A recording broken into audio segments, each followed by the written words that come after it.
Welcome, writers. This week, when I've been conferencing, many students have asked me the same question. How should I end my story? How should my narrative finish? I thought maybe I should revisit this idea with you because so many friends in my class have been asking it. I have an example to share with you. I had a student who told me, Mrs. Tornquist, I had one of the best nights of my life this summer, and I wrote a story about it. I'm not sure how I should end it, though. I want to share her story, and hopefully, by sharing hers, it will help you think about the best way to end yours.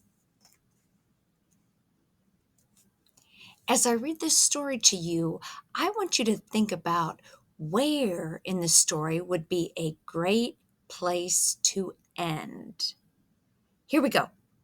Once, when I was 3 years old, my mom and I went to catch fireflies. We climbed to the top of a hill at George Wilson Park. We waited a little while until the fireflies came. Their lights were glowing bright. My mom caught one. I tried to catch one too. Stand still, said Mom. Don't run around. I slowed down and then walked to a tree where I saw one. I reached out and I caught one, I yelled out. After that, we caught more and more. We would let them go each time we caught them. Then we would watch them all go, blinking lights, off and on, off and on. Then we went home and Mom read me a story. Then I curled up in my bed. I fell asleep. When I met with this writer, I told her that she definitely got the excitement across. The intent of her story was clear. We were right there with her, excited when she caught a firefly. I told her the ending of her story when she left George Wilson Park and went to her house, read a story, and went to bed was not a great ending. It's not a great ending because it didn't keep us excited. As a writer, your job is to end in the moment when your reader feels excitement. Did you find a place in her story where there might have been some excitement? Exactly.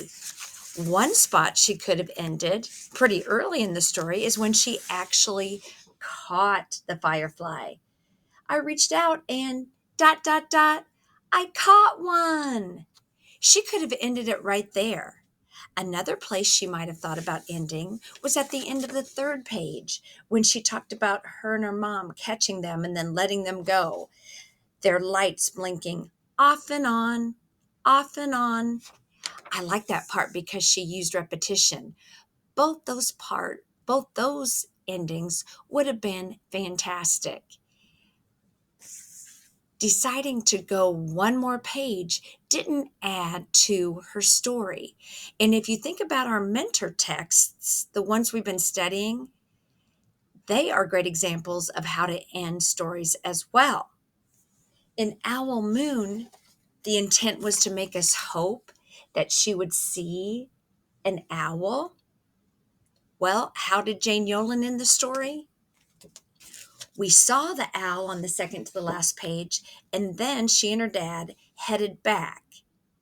Jane did not tell us that they had hot chocolate when they arrived home, or that they ate a snack, or that they went to bed, because that didn't support her intent, which was to keep us hoping and make us feel excited when they did see the owl.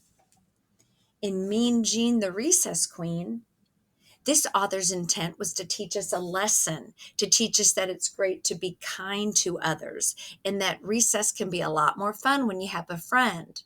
So how did this author end her story? With Jean making friends with Katie Sue and them playing together on the playground every day after they became friends. What I advise my boys and girls in my class to do is, if you want to end in the moment, Make sure you don't change settings. If you're at George Wilson Park, stay at the park. If you are going on a hike with your dad, stay on the hike. If you are on the playground, if your story takes place on a playground, stay on the playground.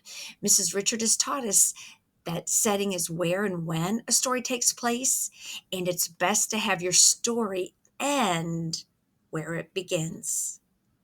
I hope this helps you this week as you end your small moment. Let's go write.